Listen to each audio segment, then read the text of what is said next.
Human papilloma virus HPV क्या है? Human papilloma virus HPV के अलग अलग प्रकार होते हैं जो अलग अलग बीमारियों का कारण बन सकते हैं। इन्हें कैंसर से उनके संबंध के आधार पर दो श्रेणियों में बांटा जाता है, उच्च जोखिम प्रकार एवं कम जोखिम प्रकार। उच्च जोखिम वाले एचपीवी प्रकार गर्भाशय के मुख का कैंसर, योनि, बाह्य जननांग, गुद्दा आदि का कैंसर पैदा कर सकते हैं। गर्भाशय ग्रीवा का कैंसर महिलाओं में पाए जाने वाले 10 सबसे सामान्य कैंसरों में से एक है और स्थानीय महिलाओं में कैंसर से होने वाली मौतों का प्रमुख कारण है। लगभग सभी गर्भाशय ग्रीवा का कैंसर उच्च जोखिम वाले एचपीवी प्रकार के कारण होते हैं। एचपीवी वैक्सीन स्कूल जाने वाली उम्र के बच्चों को क्यों दी जाती है? क्या एचपीवी वैक्सीन यौन गतिविधि को पहले शुरू करने के लिए प्रोत्साहित करती है? एचपीवी वैक्सीन गर्भाशय ग्रीवा के कैंसर, सर्वाइकल कैंसर और एचपीवी संक्रमण से होने वाले अन्य कैंसर और बीमारियों से बचाव कर सकती है। विश्व स्वास्थ्य संगठन WHO की सिफारिश है कि 9 से 14 वर्ष की आयु की लड़कियों को यह वैक्सीन यौन संबंध शुरू होने से पहले दी जानी चाहिए और वैक्सीनेशन से छूटी लड़कियों तथा 18 वर्ष तक की बड़ी लड़कियों की कैचअप वैक्सीनेशन की व्यवस्था करें। अनुसंधानों से यह स्पष्ट हुआ है कि एचपीवी वैक्सीन लगवाने से किशोरों में जल्दी यौन गतिविधियां शुरू होने की संभावना नहीं बढ़ती। क्या एचपीवी वैक्सीन सुरक्षित है?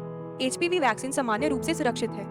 टीकाकरण के बाद अधिकांश दुष्प्रभाव हल्के और अस्थायी होते हैं, जैसे कि इंजेक्शन लगने वाली जगह पर लालिमा या सूजन। कुछ लोगों को टीकाकरण के बाद बुखार, मांसपेशियों में दर्द और थकान जैसे लक्षण भी हो सकते हैं, लेकिन ये लक्षण स्वाभाविक रूप से ठीक हो जाते हैं। हमें इतनी कम उम्र में ही एचपीवी वैक्सीन क्यों लगवानी पड़ती है? इतनी कम उम्र में शायद मुझे गर्भाशय की ग्रीवा का कैंसर नहीं होगा, है ना? एचपीवी वैक्सीन लंबे समय तक सुरक्षा प्रदान करती है और भविष्य में गर्भाशय ग्रीवा के कैंसर को प्रभावी ढंग से रोक सकती है। विश्व स्वास्थ्य संगठन की सिफारिश है कि 9 से 14 वर्ष की आयु की लड़कियों को उनकी यौन सक्रियता शुरू होने से पहले एचपीवी वैक्सीन दी जानी चाहिए। हांगकांग के बाल टीकाकरण कार्यक्रम में एचपीवी वैक्सीन को प्राथमिक कक्षा 5 और 6 की लड़कियों के लिए शामिल किया गया है। प्राथमिक कक्षा 6 की लड़कियों में टीकाकरण कवरेज दर 90% से भी अधिक हो चुकी है। यदि मैं यौन रूप से सक्रिय हूँ तो क्या मुझे अभी भी एचपीवी वैक्सीन लग सकती है? एचपीवी वैक्सीन उन महिलाओं के लिए सबसे प्रभावी होती है जिन्हें पहले कभी एचपीवी संक्रमण के संपर्क में नहीं आई हो। लेकिन जो महिलाएं यौन रूप से सक्रिय हैं, वो भी एचपीवी वैक्सीन लगवा सकती हैं,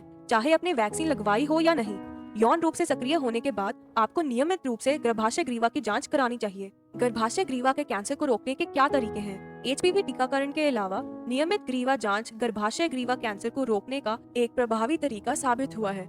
इसके अलावा सुरक्षित यौन संबंध बनाएं, जैसे कॉन्डम का उपयोग करें और एक से अधिक यौन साथी रखने से बचें और धूम्रपान न करें। ये सभी गर्भाशय ग्रीवा के कैंसर को रोकने के तरीके हैं।